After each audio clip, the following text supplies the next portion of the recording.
تلنگانہ ریاست کا ایک نمایاں نشان اور قدیم فن تعمیر، تاریخی فراوانی کی ایک موزوں مثال ورنگل قلعہ ورنگل میں واقع ہے۔ اس شہر کو اوروکالو کے نام سے بھی جانا جاتا ہے، جس کا مطلب ہے ایک پتھر۔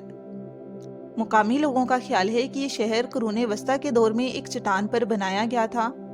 ورنگل اور ہنم کنڈا کے درمیان 19 کلومیٹر کے رقبے پر پھیلا ہوا یہ 12ویں صدی کا قلعہ تلنگانہ کا ایک نمایاں تاریخی مقام ہے۔ ہر سال ہزاروں پرجوش سیاح اس خطے کے تاریخی اور تعمیراتی معجزے کو دیکھنے کے لیے آتے ہیں۔ ورنگل قلعہ کی اہم جھلکیاں 4 آرائشی دروازے ہیں، جو ریاست تلنگانہ کا سرکاری نشان ہے۔ یہ قلعہ آج بھی کھنڈرات میں ہے، جو اب کاکتیہ خاندان کی تاریخی عظمت اور تعمیراتی اہمیت کو ظاہر کرتا ہے۔ کھنڈرات شاید ہی کسی قلعے سے مشابہت رکھتے ہوں، کیونکہ حکمران کے عالی شان دیواریں، توپیں اور دربار ہال غائب ہیں۔ تاہم آپ جس چیز کا مشاہدہ کر سکتے ہیں وہ قرون وسطیٰ کے دور کے سب سے ناقابل تسخیر قلعوں میں سے ایک کی باقیات ہے۔ 13ویں صدی میں ایک شیلا پہاڑی پر بنایا گیا یہ قلعہ کاکتیہ خاندان کے فن تعمیر کے شاہکاروں میں سے ایک ہے۔ بادشاہ گنپتی دیوا اور بعد میں ان کی بیٹی رانی رودرما کے ذریعہ تعمیر کیا گیا۔ ورنگل قلعہ کاکتیہ بادشاہی کے دور میں خطے کی تاریخی خوشحالی کی علامت ہے۔ ورنگل شہر کے جنوب مشرقی جانب واقع ہے۔ یہ ریاست تلنگانہ کا ایک نمایاں نشان ہے، جو تعمیراتی فضیلت اور تاریخی دولت کی بہترین مثال پیش کرتا ہے۔ مکمل حفاظت کو یقینی بناتے ہوئے قلعہ بندی کی 3 تہوں میں بنایا گیا، ورنگل قلعہ ہر آنے والے کو اپنی شاندار ساخت سے متاثر کرتا ہے۔ اگرچہ اب کھنڈرات میں ہے، قلعہ کی باقیات اب بھی دلکش کاریگری اور دم توڑ دینے والی فنکاری کی ایک جھلک پیش کرتی ہیں، جو نقشوں، مجسموں، پتھروں کے کام وغیرہ میں دیکھی جا سکتی ہے۔ ورنگل قلعہ نے کئی لڑائیاں دیکھی ہیں، اس کے کچھ حصوں کو مختلف حملہ آوروں نے بھی تباہ کر دیا ہے۔ ورنگل قلعہ کا دورہ یقینی طور پر آپ کو اس کے فن تعمیر کی خوبصورتی اور شانداریت سے متوجہ کرے گا، جو اب کھنڈرات کی نمائش ہے۔ قلعہ کے باقیات کو ہندوستان کے آثار قدیمہ کے سروے کے ذریعہ قومی اہمیت کی یادگار کے طور پر تسلیم کیا گیا ہے۔ ورنگل قلعہ کی تعمیر کاکاتی بادشاہ گنپتی دیوا نے 13ویں صدی میں شروع کی تھی۔ ورنگل قلعہ کی تاریخ ایک حد تک کاکتیہ راج کی تاریخ کی علامت ہے۔ یہ اس وقت بنایا گیا تھا جب بادشاہ گنپتی دیوا نے کاکتیہ سلطنت کا دارالحکومت ہنم کنڈا سے ورنگل منتقل کر دیا تھا۔ یہ قلعہ ہنم کنڈا سے 12 کلومیٹر دور ہے۔ بعد میں اس کی بیٹی رانی رودرما نے، جس نے اپنے والد کے بعد کاکتیہ دور کی سربراہی بھی کی، اس قلعے کی تکمیل کی اور دیکھ بھال کی۔ بعد میں بادشاہ پرتاپرد دوم، جو کہ کاکتیہ بادشاہت کے آخری حکمران اور رودر دیوا دوم کے نام سے بھی جانا جاتا تھا، اس نے بھی ورنگل قلعہ میں کافی اضافہ کیا۔ اس قلعے نے کئی حملوں کا مقابلہ کیا، جس کی وجہ سے اس کے مختلف حصے تباہ ہوئے۔ 1309 میں ملک کافور، جو علاؤدین خلجی کا جرنیل تھا، نے پردہ پردر دوم کے دور میں قلعہ پر حملہ کیا۔ تقریباً 1,00,000 آدمیوں پر مشتمل ایک فوج نے کئی مہینوں تک جاری رہنے والی لڑائی میں قلعہ پر حملہ کیا۔ اس کے بعد بادشاہ پرتا پردر دوم اور اس کی فوج نے قلعہ کا دفاع کیا۔ بعد میں کئی بار ورنگل قلعہ پر بھی دلی کے سلطانوں نے حملہ کیا اور آخرکار اس قطب شاہی خاندان نے اس قلعے کا کنٹرول سنبھال لیا۔ بعد میں یہ نظام حیدرآباد کے زیر تسلط رہا۔ ورنگل قلعہ کے بارے میں کوئی بھی بات اس کی ساختی خوبصورتی کے ذکر کے بغیر مکمل نہیں ہوتی۔ ورنگل قلعہ ایک شاندار فن تعمیر پیش کرتا ہے۔ یہ قلعہ تقریباً 45 برجوں یا ستونوں پر مشتمل ہے، جو کہ تقریباً 19 کلومیٹر کے رقبے پر بنائے گئے ہیں۔ اس قلعے کا سب سے پرکشش حصہ گیٹ وے آف گلوری ہے۔ یہ ورنگل قلعہ کی تصاویر میں سب سے زیادہ احاطہ کرتا ہے۔ یہ مرکزی گیٹ وے 4 متاثر کن نقش و نگار والے بڑے ستونوں پر مشتمل ہے، جو ایک چٹان سے بنائے گئے ہیں۔ مضبوط کھڑے یہ ستون تقریباً 30 فٹ اونچے ہیں اور موجودہ پیچیدہ نقش و نگار ہیں جو قابل توجہ ہیں۔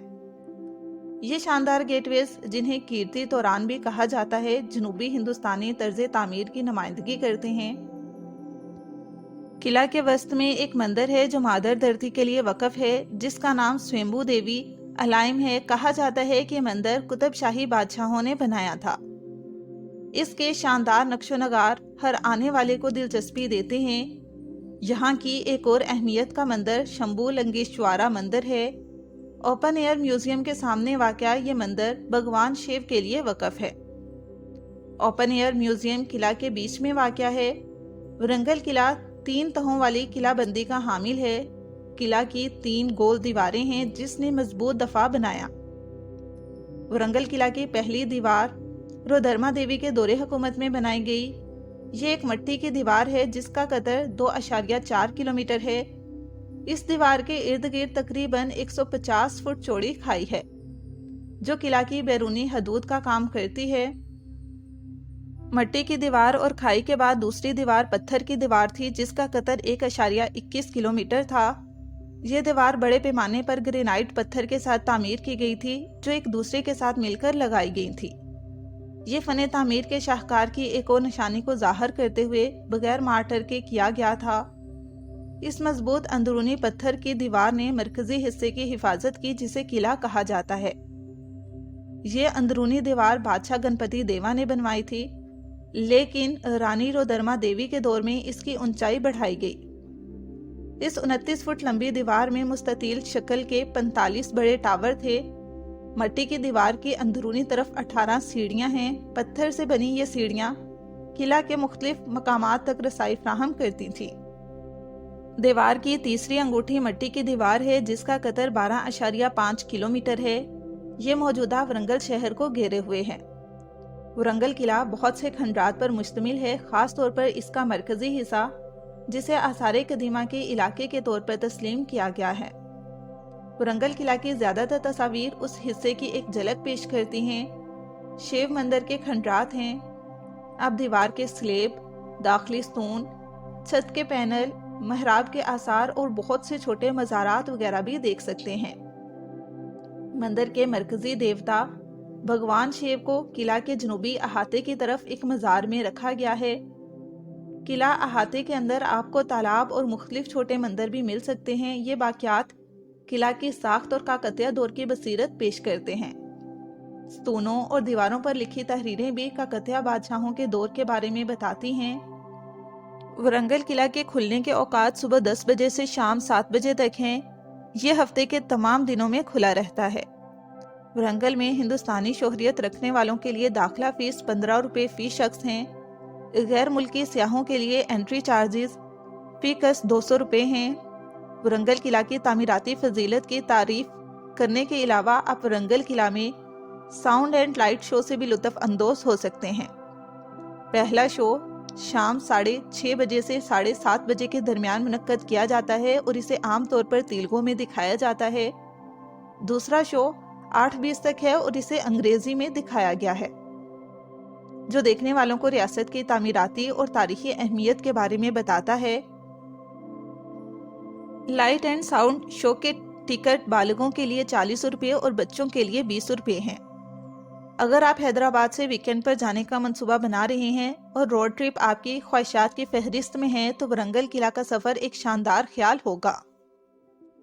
हैदराबाद से सिर्फ 3 घंटे के मुसाफत पर यह ज़बरदस्त किला आपकी मिसाली गैर मंसूबाबंद वीकेंड पर जाने की मंजिल हो सकती है। काकतिया खानदान के फ़न तामीर के शाहकारों में से एक वरंगल किला 13वीं सदी में बादशाह गणपति देवा और उसकी बेटी रानी रुद्रमा ने एक पहाड़ी एक शिला पर तामीर किया था। ये शानदार किला काकतिया खानदान के दौरे हुकूमत में खित्ते की तारीखी खुशहाली की अलामत है। वरंगल किला शहर के जनूब मशरक़ी के हिस्से की तरफ वाक़या है। ये किला वरंगल रेलवे स्टेशन से सिर्फ 5 किलोमीटर दूर है। सियाह एक ऑटो रिक्शा किराया पर लेकर किला तक पहुंच सकते हैं। ऐसे बहुत से शहर हैं जो बाकायदा वक्फों से चलते हैं जो किले से गुजरते हैं। सियाह किराए की टैक्सी के जरिए भी सफ़र कर सकते हैं और बगैर किसी परेशानी के किला तक पहुंच सकते हैं। तो नाजरीन, ये थी इस शानदार किला की मुकम्मल तारीखी और जगराफियाई मालूमात। उम्मीद करती हूँ कि ये वीडियो आपके लिए बहुत ज़्यादा इन्फॉर्मेटिव रही होगी और हमारी दीगर वीडियोस की तरह ये वीडियो भी आपको पसंद आई होगी। تو اگر آپ کو ویڈیو اچھی لگی ہے ویڈیو کو لائک کر دیں اور مزید ایسی ہی معلوماتی ویڈیوز کو دیکھنے کے لیے ہمارے چینل سب کانٹیننٹ کو سبسکرائب کر دیں۔ شکریہ۔